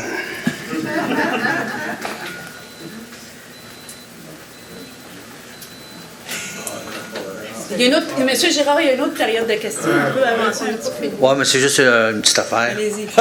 J'ai pas de document, j'ai rien. Ça va aller vite. Je regarde la trotteuse de ça. Vous savez qu'on s'est rencontrés le 6 juin pour rencontrer le ministère au sujet de la fluorisation de l'eau potable. Et vous nous avez dit qu'on était pour faire un genre de sondage de la population desservie par la ville de Châteauguay. En passant, toutes les autres municipalités étaient invitées à se présenter là le 6 juin et peu d'eux sont venus. Mais tout ça pour dire, ben, on attend pour avoir une date. Est-ce que vous avez eu des soumissions pour, On a fait les démarches. pour avoir une compagnie qui va faire le sondage soit par téléphone ou autre? On a fait les démarches, donc on devrait avoir ça sous peu. Sous peu, ça veut dire Dans les quel prochains- mois? Au mois d'octobre, on devrait faire ça. Après les pommes? Dépendant de quelle pomme vous parlez. Ben, on va avoir une réponse au... Non, vous devriez être sondé prochainement. On va informer les gens quand le sondage va passer. OK. Bon, OK. Puis en plus, je voulais parler de la rue Vanier, mais quelqu'un l'a fait pour moi. c'est correct. C'est vrai que c'est affreux de passer là, parce que là, on ferme la rue Maple. C'est parfait, mais on en a parlé. Merci. Puis quand on fait des rues, c'est malheureusement le problème. Quand la rue Maple aussi est très défoncée, puis les gens nous interpellent quand on fait les rues, puis quand on bloque les rues pour les faire, les gens nous interpellent encore une fois pour nous dire que ça n'a pas d'allure de bloquer les rues. Mais bon, à un moment donné, il faut ce qu'il faut pour faire les choses. S'il n'y a pas d'autres questions, il y aura une autre période de questions à la fin de la séance, M. Girard, s'il vous plaît. Il y aura une autre période de séance une autre période de questions à la fin de la séance.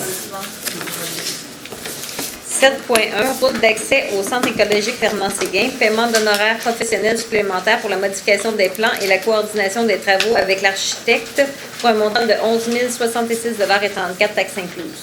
Madame Reid. Madame Reid, M. Gloutenay. 7.3, demande de dérogation mineure au 40 boulevard d'Anjou, aménagement et le nombre d'espaces de stationnement, lot 3 825 701 en vertu du règlement de zonage Z3001 DM 1165. Deschamps. Laberge. Monsieur Deschamps, Madame Laberge. 7.4, dérogation mineure au 7 rue Jeanne d'Arc, la superficie et les marges d'aménagement d'un espace de stationnement, les lots 275-72, 275-32-1, en vertu du règlement de zonage Z3001 et du règlement de lotissement Z3200, DM 1163, recommandation négative en partie. Monsieur Doyle, Monsieur Côté. 7.5, domaine hydrique de l'État, signature de bail entre le ministère du Développement durable, de l'Environnement et de la lutte contre les changements climatiques et la Ville. Deschamps. Monsieur Deschamps, Monsieur Doyle. 7.6, dérogation mineure aux 132 et 134 chemins de la Haute-Rivière, profondeur minimale du terrain, lot 216-12, en vertu du règlement de lotissement Z3200, DM 1169. Madame Reid. Madame Reid, Monsieur Côté. 7.7, dérogation mineure au 146 rue Racine, marge latérale minimale et marge latérale totale minimale pour un bâtiment principal, lot 249-314, en vertu du règlement de zonage Z3001, DM 1170. Laberge. Madame Prière. Quelqu'un peut appuyer? Deschamps. Madame Laberge, Monsieur Doyle. 7.8, dérogation mineure au 166 rue Jules Dumouchel, marge avant minimale pour un bâtiment principal, lot 1222, en vertu du règlement de zonage Z3001, DM 1168. Madame Reid. Madame Reid, Monsieur Côté. 7.9, dérogation mineure au 322 boulevard Célèbre-Bernard, marge avant minimale, lot 4 280 407, 4 280 364, en vertu du règlement de zonage Z3001, DM 1171.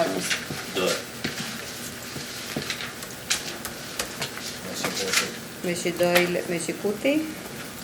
7.10, démolition du bâtiment existant et construction d'un bâtiment d'habitation unifamiliale isolé au 322 boulevard Célèbre-Bernard, en vertu du règlement sur les plans d'implantation et d'intégration architecturale PIA Z3600.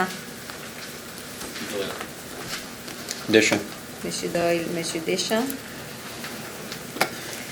7.11, dérogation mineure au 435 boulevard Salaberry-Nord, marge avant minimale pour un bâtiment principal, lot 4 280 665 en vertu du règlement de zonage Z3001, DM 1172.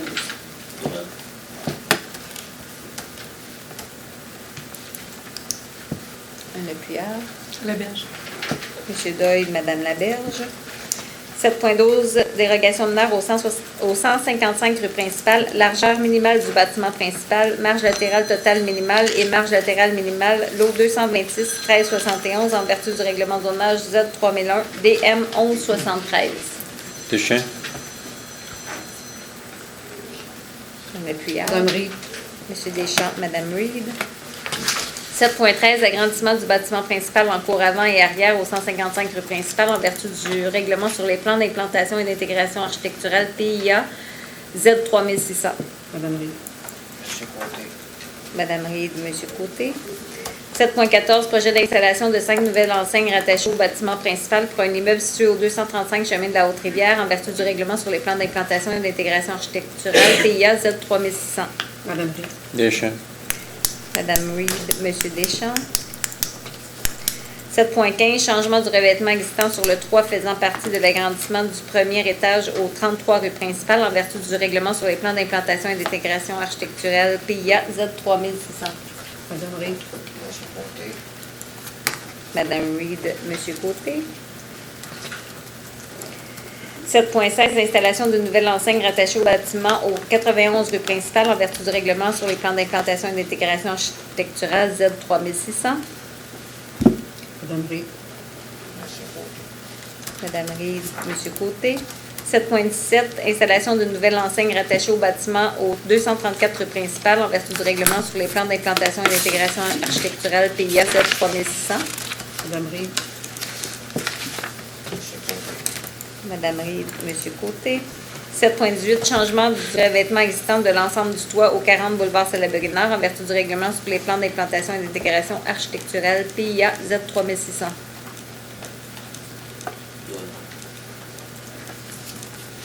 Un appuyeur.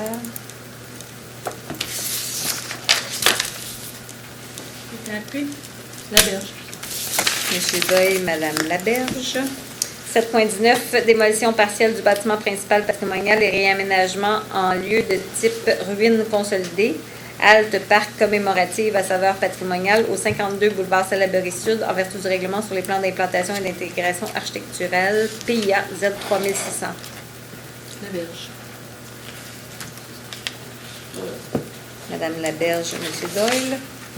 7.20, construction d'un nouveau bâtiment d'habitation unifamiliale au 510 boulevard Diouville en vertu du règlement sur les plans d'implantation et d'intégration architecturale PIA Z3600. M. Côté. Mme Reed. M. Côté, Mme Reed. 7.21, cession de la prolongation du boulevard Brisebois, autorisation pour la signature d'un acte de cession de 102 426 Canada Inc. et de Caneptan, Châteauguay Inc., faisant suite au protocole d'entente pour le développement commercial Faubourg Châteauguay pour le lot 1340. Mme Reed. M. Côté. Mme Reed, M. Côté. 10.1, entente sur la fixation de l'eau avec la RIVC, nomination des représentants, prolongation de délai et autorisation de signature de la convention dans le cadre de la médiation devant la Commission municipale du Québec. Mme Reed. Mme Reed, M. Doyle. Nous en sommes maintenant à la deuxième période de questions. Si vous avez des questions, je vous invite à venir poser votre question. Déclinez votre identité. Les micros sont tombés. Ben, c'est ce que je pense qu'il faut le resserrer, M. Barrett. Ou en haut. Peut-être en haut. C'est bon. Dernièrement, je suis allé à la pétanque, puis je ne vais pas vous coller quoi que ce soit, puis je ne vais pas vous embêter non plus trop. Mais j'ai vu cette fameuse maison Préjean, je dis fameuse, parce que bon, en tout cas, vous l'avez acquise, etc. Et quand on fait le tour de Châteauguay, en fait, de ce qu'on appelait le village à l'époque, on se demande qu'est-ce qu'on peut faire avec ça, vraiment. est-ce que vous avez un plan? Vous savez que je suis un peu associé au patrimoine de par ma formation. Est-ce qu'il y a un plan d'aménagement de tout ce secteur-là qui vraiment se tienne et quel est-il? On travaille sur un plan particulier d'urbanisme pour la revitalisation et la redynamisation donc, du Vieux-Châteauguay. Et particulièrement pour le secteur qui nous intéresse, donc autour du Ciwagrin, la maison Préjean, il y aura une charrette, c'est-à-dire, au revoir M. Boxtel, c'est-à-dire qu'on va inviter des gens à remue-ménager autour de la question justement de ce qui pourrait être fait avec le 4 chemin aux Rivières et essayer de trouver le projet le plus porteur pour la revitalisation et la redynamisation du secteur. Mais quand on parle dans ces termes-là, qui en ferait partie de ce remue-ménage? C'est ce qu'on est en train de regarder. Donc, on est en train, évidemment, avec les gens du secteur de l'urbanisme, on est en train d'établir donc le procédé. On verra à voir qui sera invité à participer à la charrette. Il est clair également que le PPU du Vieux-Châteauguay et tout ça va faire l'objet de consultations publiques. Je vais vous inviter à y participer. Et puis, si jamais vous avez un... je vais l'accepter si vous acceptez la mienne. Mais... c'est pour vous. Moi, je fais le tour de c'est pour nous. Mais c'est vous qui avez un intérêt à venir participer à la charrette. Donc, si ça vous intéresse, on va regarder. De toute façon, on est là-dedans, dans l'élaboration de cette charrette-là. Non, mais ce que je me demandais, c'est est-ce que, par exemple, il n'y a pas que les gens de la ville, je suppose qu'ils sont partis à ça, il y a des citoyens, est-ce qu'il y a des promoteurs, est-ce qu'il y a je sais pas moi. En fait, il y a certainement des gens du comité consultatif d'urbanisme aussi qui sont des citoyens. Je vais regarder, là, il y avait une liste qui avait été préalablement établie. Je pense qu'il y a des gens qui sont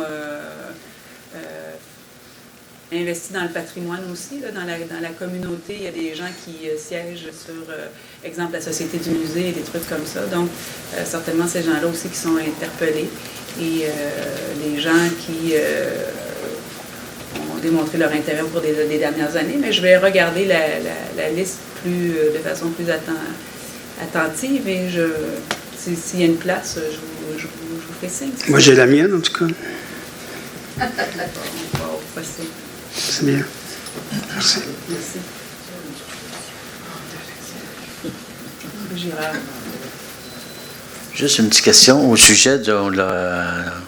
on procède d'avant avec le projet sur le référendum au sujet de la fluoration de l'eau. Un sondage. Le sondage, OK, d'accord. On procède d'avant. Est-ce que vous avez un document quelconque que je pourrais avoir pour remettre au groupe, de toute façon, le groupe concerné? Sera fait par une firme externe qui aura élaboré le document et qui posera les questions en fonction des paramètres qui sont... Sonder les gens, ça fait partie d'une science et ces gens-là vont proposer... par téléphone, par courrier? Certainement par téléphone. Oui. Puis, comme vous avez dit, vous allez... on devrait être informé plus vers... oui, on aura l'information. Septembre, octobre? On verra, là, comme je vous dis, l'information sera... pas septembre, mais on est en septembre. Non, mais c'est déjà... On dit vers novembre? C'est déjà enclenché, le processus. Donc, on informera la population. Vous serez informé par le fait même lorsque les choses iront de l'avant. OK, puis on va avoir une belle réponse pour le jour de l'an. Merci beaucoup. Merci. Bonne soirée.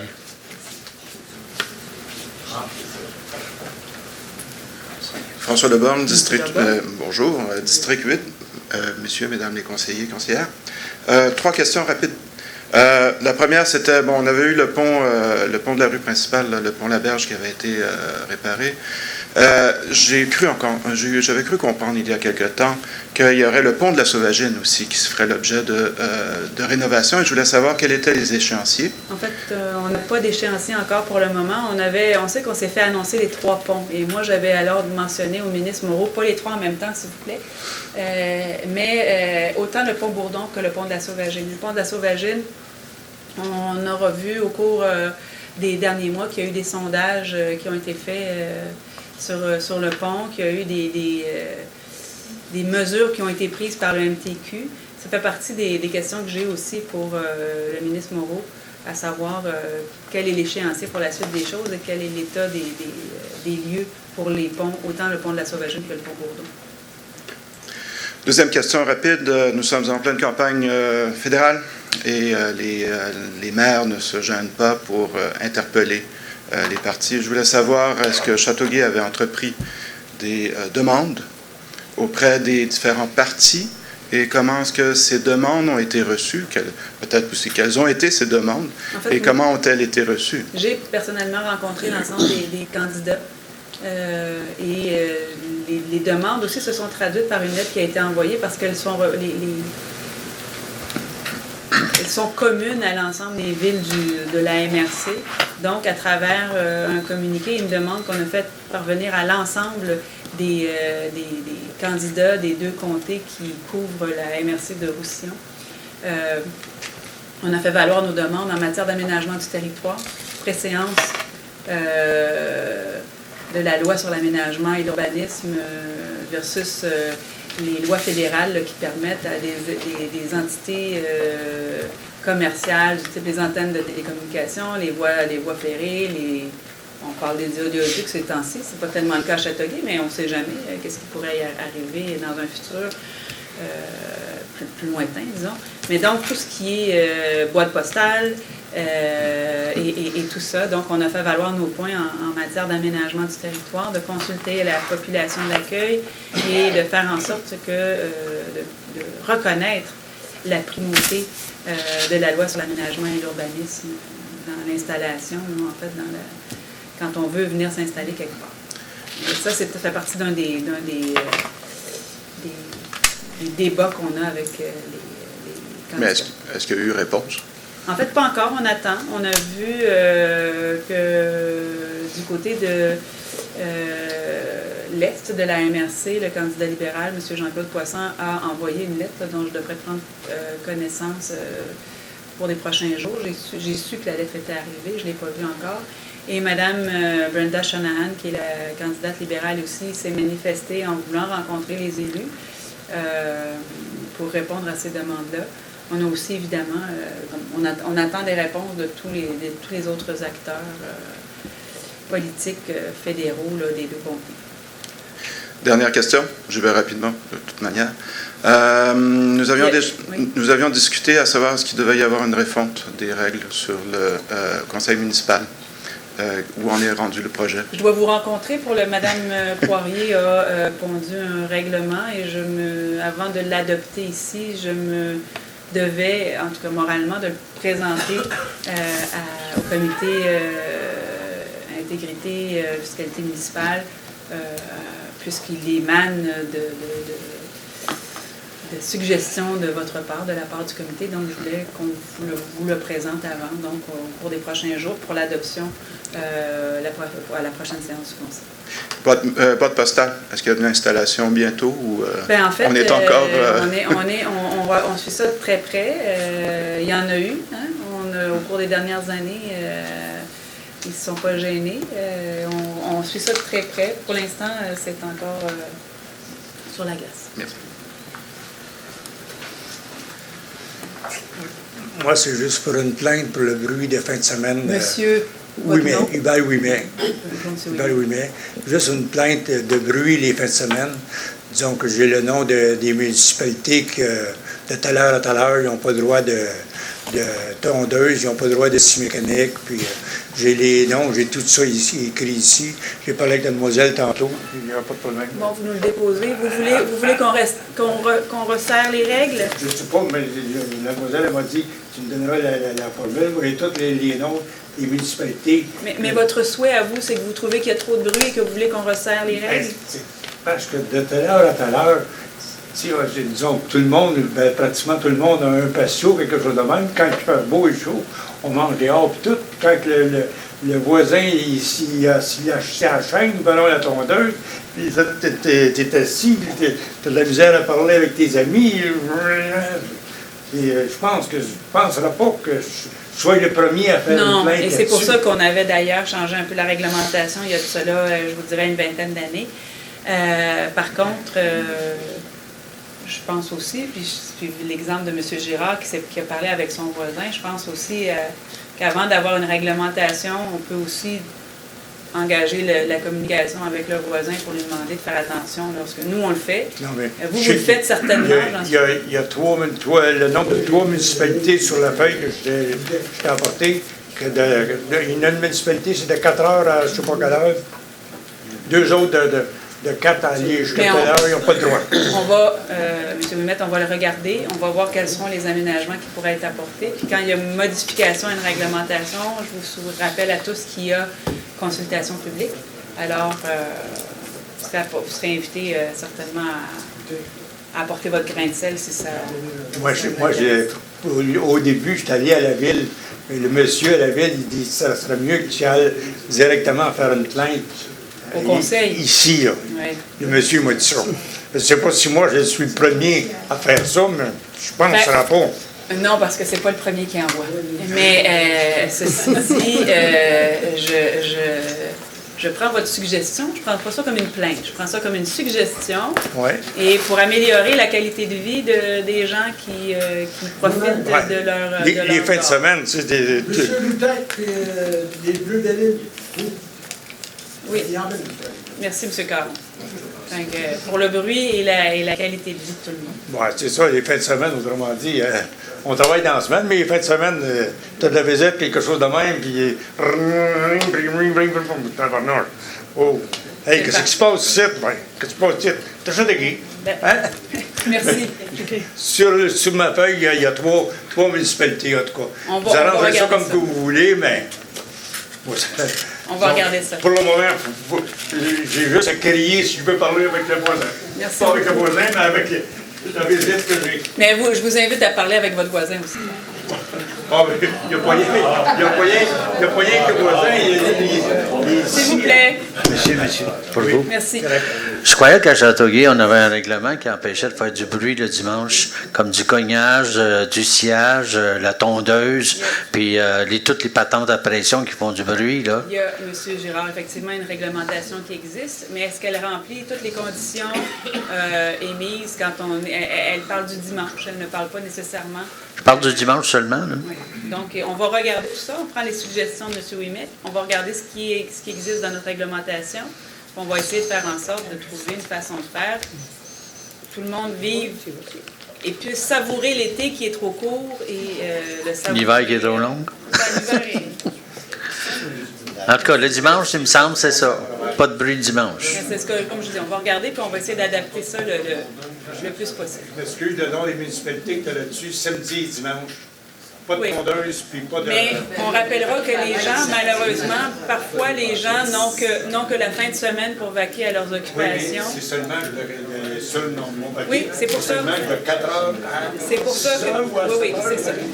Comme je vous dis, on va travailler, les experts en la matière à la Ville vont travailler à trouver les meilleures pratiques en matière de réglementation sur le prix. Pas de problème. Si l'on fait dans d'autres municipalités, On est capable de le faire, puis on va voir ce qui existe déjà chez nous. Vous êtes sûrement capable. Merci. Merci. Au revoir. S'il n'y a pas d'autres questions... Ah, M. Lalonde. Non, mais vous allez vous nommer pour tout le monde. OK, M. Lalonde, dans le quartier 7. Moi,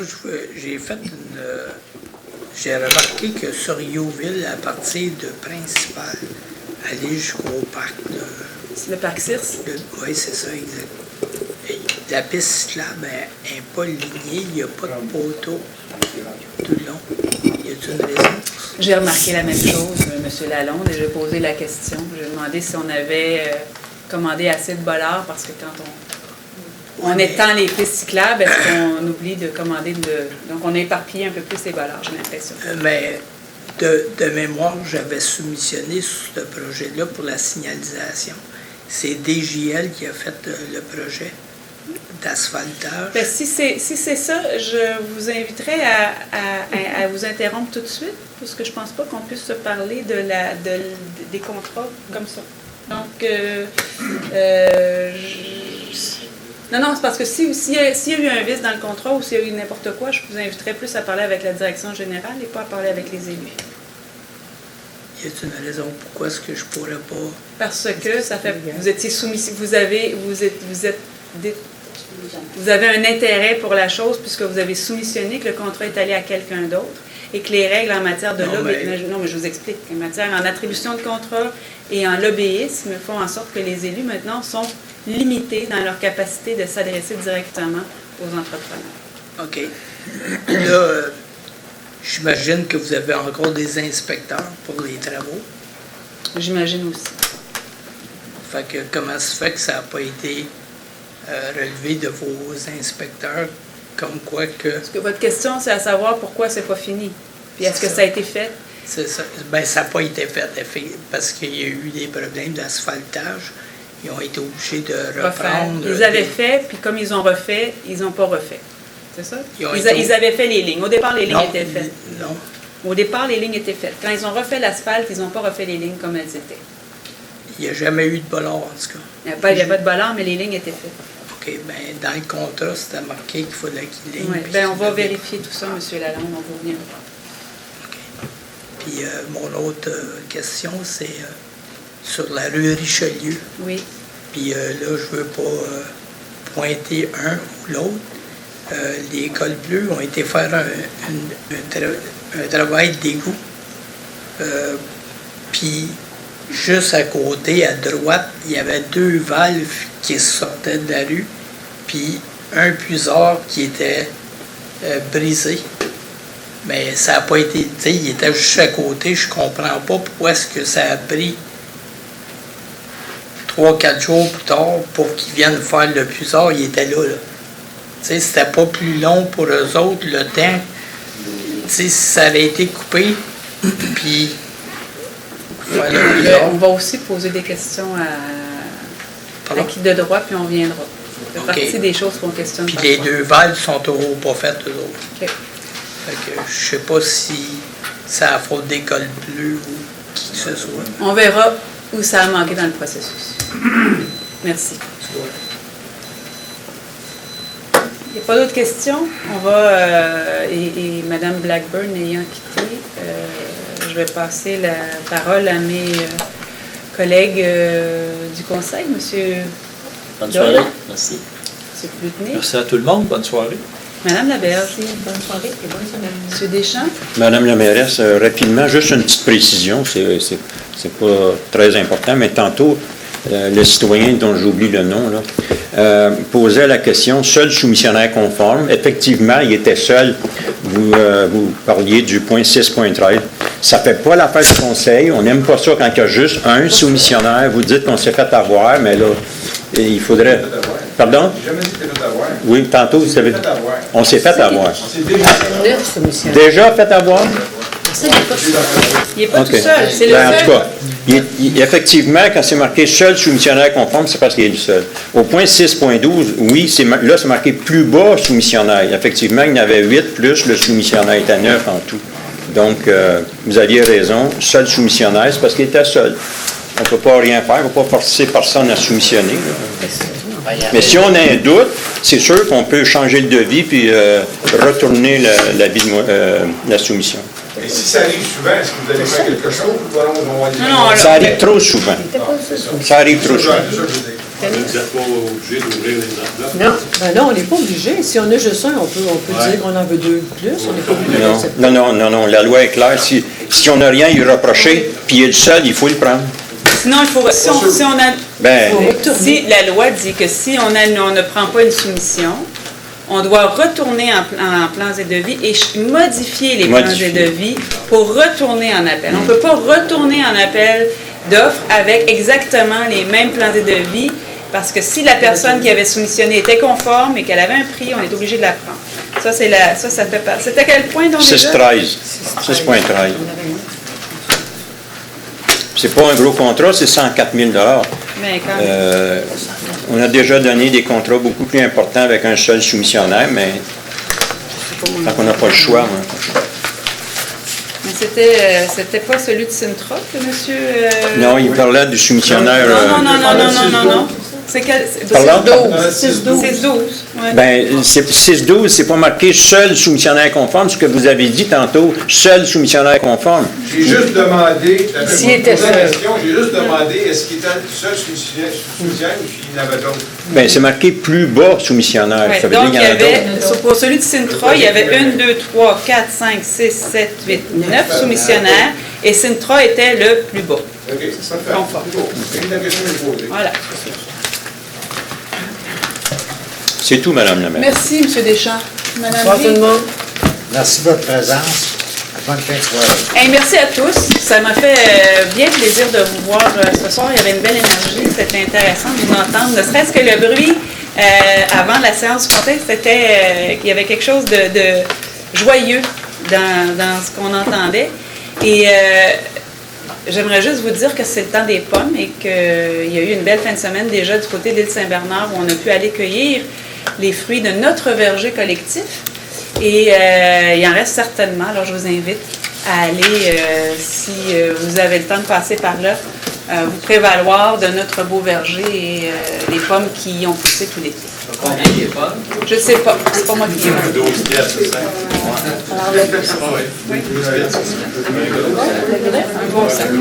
Alors voilà, quelqu'un pour la levée de la séance? Deschamps. Monsieur Deschamps, Monsieur Côté.